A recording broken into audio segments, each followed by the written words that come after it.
Hello, आप सभी का स्वागत है क्यूरियस स्टडी वर्ल्ड चैनल में। आज हम जीएफआर 2017 का चैप्टर 3 करेंगे। चैप्टर 3 आपका बजट फॉर्मुलेशन एंड इम्प्लीमेंटेशन। तो ये जो भी है ये अपडेटेड है अप टू 31 जुलाई 2024। ये लेटेस्ट और लास्ट अपडेट है। तो बजट फॉर्मुलेशन एंड इम्प्लीमेंटेशन में वैसे तो आपका बस थ्योरेटिकल नॉलेज ज़्यादा है, तो आपको एक हल्का सा आइडिया रहना चाहिए budget formulation and implementation of chapter 3 में क्या-क्या है। और चैप्टर 1 एंड 2 को आप लोग बहुत सपोर्ट किया, उसके लिए थैंक यू। वैसे करके वीडियो का क्वालिटी थोड़ा इम्प्रूव किया जाएगा और आज जितना सकेगा हम अपना बेस्ट देगा। और ये जो सीरीज़ है जीएफआर 2017 का जितना जितना भी चैप्टर्स है वो कंप्लीट करके हम जीएफआर रिलेटेड कुछ क्वेश्चंस जो एग्जाम में प्रीवियस एग्जाम में आया है और एक्सपेक्टेड क्वेश्चंस जो है उसको ऑब्जेक्टिव टाइप में हम प्रिपेयर करेंगे, तो उसका भी वीडियो बनेगा। तो आप 1 से लेके चैप्टर जितना तक जीएफआर में कंप्लीट होगा उसको आप ध्यान से देखिएगा। उसके बाद ऑब्जेक्टिव भी देखिएगा। ये देखने के बाद आपका जीएफआर का डिटेल नॉलेज आ जाएगा और कुछ भी अपडेट होगा उसको हम वीडियो में इंक्लूड करते हैं। Thank you. तो आइए हम देखते हैं चैप्टर 3। चैप्टर 3 रूल 42 से लेके आपका रूल 70 तक है। तो ये देखिए GFR budget formulation and implementation. इसमें देखिए एनुअल फाइनेंशियल स्टेटमेंट के बारे में बोला है। ऐसे तो एनुअल फाइनेंशियल स्टेटमेंट बजट बोल के जो वर्ड है हमारा कॉन्स्टिट्यूशन में मेंशन नहीं किया गया है, बट इसको बजट को एनुअल फाइनेंशियल स्टेटमेंट कहा जाता है। उसमें all revenue receipt during the financial year और estimates all expenditure estimates of all interest and debt serving charges and any other repayment on loan का बारे में जिक्र किया जाता है और any other information एनएस में भी प्रेस्क्राइब। बजट को आर्टिकल 112 से 116 में मेंशन किया है। बजट बोल के मेंशन नहीं किया, आपको एनुअल फाइनेंशियल स्टेटमेंट बोल के मेंशन किया हुआ है। तो 112 वन क्या बोलता है, finance minister sir arrange to let a budget before both house of the parliament. तो ये सब इम्पोर्टेंट है। जैसे 112 से 116 बजट के बारे में या एनुअल फाइनेंशियल स्टेटमेंट के बारे में बोलता है। और ये कुछ हिस्टोरिकल फैक्ट्स है जैसे रेलवे बजट।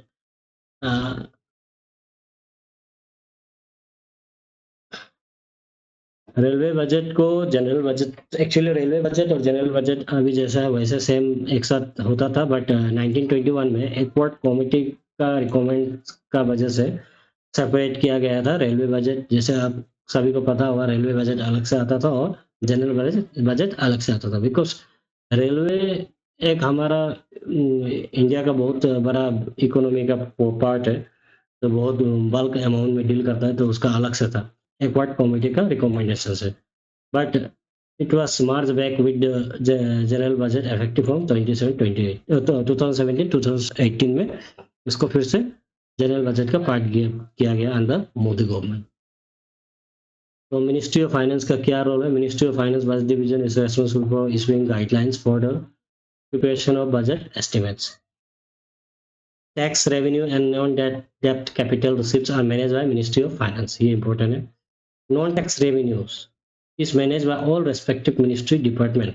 ये याद रखिएगा, टैक्स रेवेन्यू और नॉन डेप्ट कैपिटल रिसिप्ट्स ये मिनिस्ट्री ऑफ फाइनेंस देखता है। ऑल नॉन टैक्स रेवेन्यूज जो है वो रेस्पेक्टिव मिनिस्टर्स ये डिपार्टमेंट देखेगा।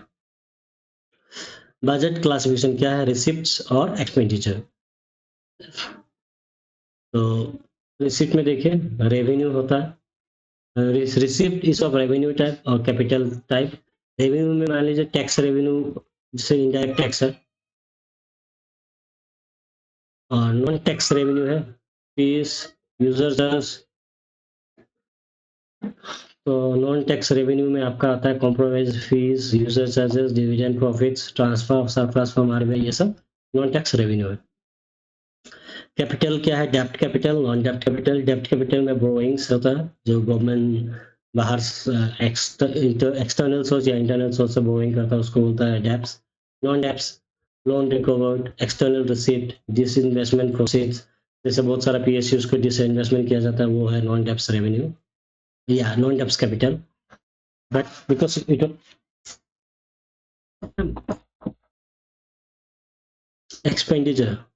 एक्सपेंडिचर जैसे charge expenditure, voted expenditure. Charge expenditure क्या है? This expenditure is not votable.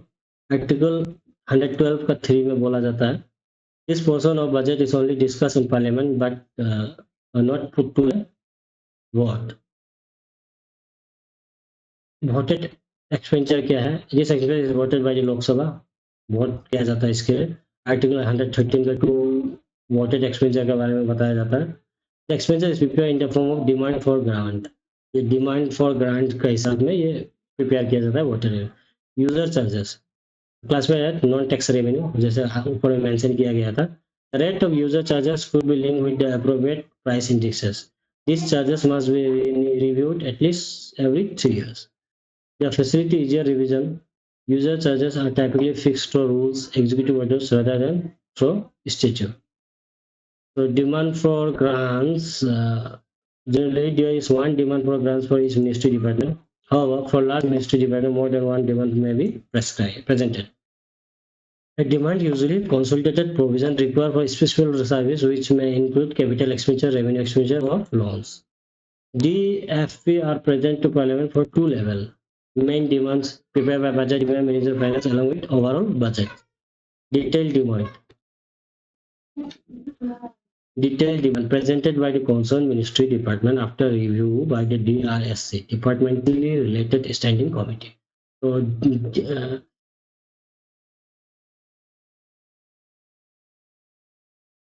Main demand और डिटेल डिमांड दो होता है। बजट एस्टिमेट्स, रिसिप्ट का एस्टिमेट्स और एक्सपेंडिचर का एस्टिमेट्स, जैसे ये साल में ये कितना साल में कितना खर्चा होगा उसके बाद अप टू डिटेल है 3 इयर्स तक का एस्टिमेट्स लिया जाता है। एक्सपेंडिचर एस्टिमेट में up to the final unit operation which is object head. The hierarchical structure for expenditure estimate progress for, ये वेरी इंपॉर्टेंट है, ये आता है एग्जाम में। Major head, minor head, sub head, detail head और object head. कितना head है? 1 2 3 4 5 types of head, जैसे major, minor, sub head, detail head, object head. Outcome budget, outcome budget क्या है? An outcome budget is prepared by Department of Expenditure in consultation with Niti Aayog and the concerned ministry. Key aspect of the outcome budget includes preparation following the finalization of budgetary estimates, preparation following the finalization of budgetary estimates, linking outlays for each scheme project with a specific output deliverable, presenting output deliverables in measurable terms based on data within the medium term expenditure framework statement. The performance of the scheme directly influence its continuation and the quantum of future budget elevation. Appropriation, ये important है बहुत। Appropriation क्या है? Signifies the act of setting aside money for a particular purpose or expenditure. This is governed by Article 114. Appropriation को किस article में mention किया जाता है बोल के एग्जाम में आ सकता है, तो आर्टिकल है 114। Voted and charged expenditure as well as revenue and capital components are treated as separate portions within a grant appropriation. Reappropriation for fund. Generally reappropriation, transfer of fund between heads, it's not allowed. Yes, ये समझिए reappropriation within between heads ये allow नहीं है। However, Rule 10 of Delegation of Financial Power Rule 1978 ये भी आ सकता है। DFPR कौन सा साल में, वो रूल कौन सा साल में अमेंड बनाया गया है? Permits the transfer of fund from one primary unit of appropriation to another unit within the same grants appropriation, provided it is sanctioned before the close of financial year. For this purpose, the primary unit is defined as the final unit, that is object head. Primary unit जो है final unit है, and excess in one primary unit can be offset by saving in any other primary unit within the same grant appropriation. ये समझ जाइए। GFR 1 क्या बोलता है? Specify that for application concerning reappropriation of amount 1 lakh or above, specific reason for the saving or excess must be provided. अगर 1 लाख या 1 लाख से ऊपर होता है तो क्यों, क्या रीजन से ये एक्सेस हुआ या सेविंग हुआ, वो रीजन बताना पड़ेगा। Expenditure, authority and limits. Expenditure incurred against a grant appropriation must not exceed the amount authorized by parliament. ये बहुत इंपॉर्टेंट है, पार्लियामेंट। फाइनेंस मिनिस्ट्री बोलकर आ सकता है, लेकिन ये पार्लियामेंट है। If there are any no available savings within the grants appropriation, meaning reappropriation is not possible, a supplementary grant appropriation must be obtained. This process requires voting in parliament as per article 115 का 1. Contingency fund. In emergency situation where there is insufficient time for parliamentary voting, an advance from the contingency fund can be obtained.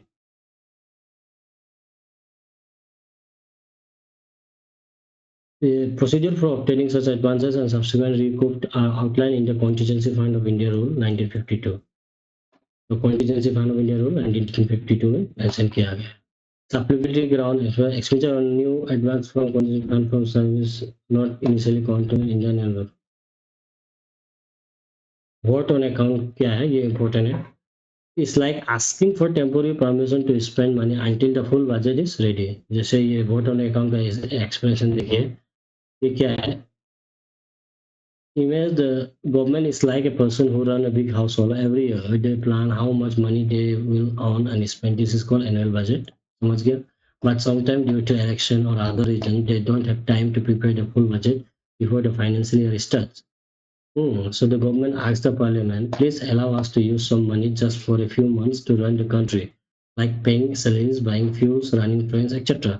This request is called vote on accounts. तो आप लोग vote on accounts का explanation example देख लीजिए।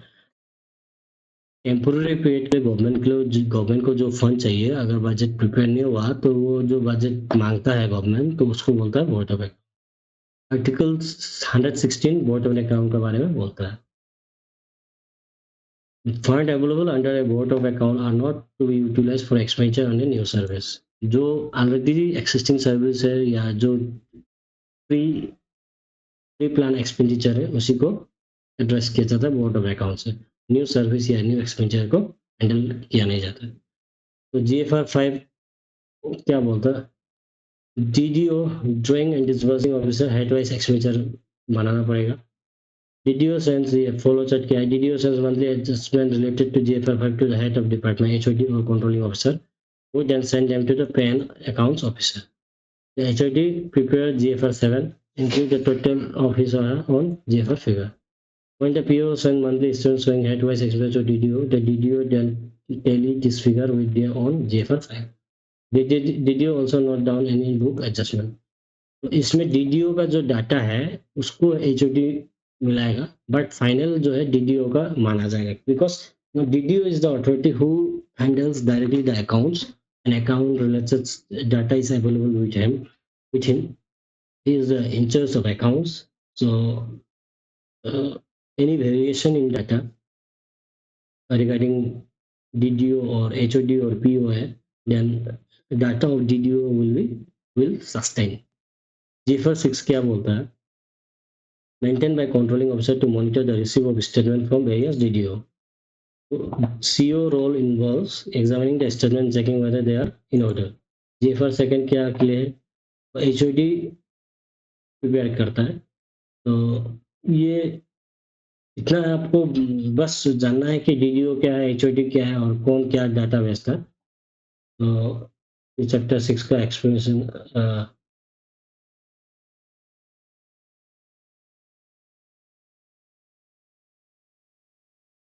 Quarterly certificate देता है PO by HOD। Liability register होता है जो GFR 3A में मेंटेन किया जाता है।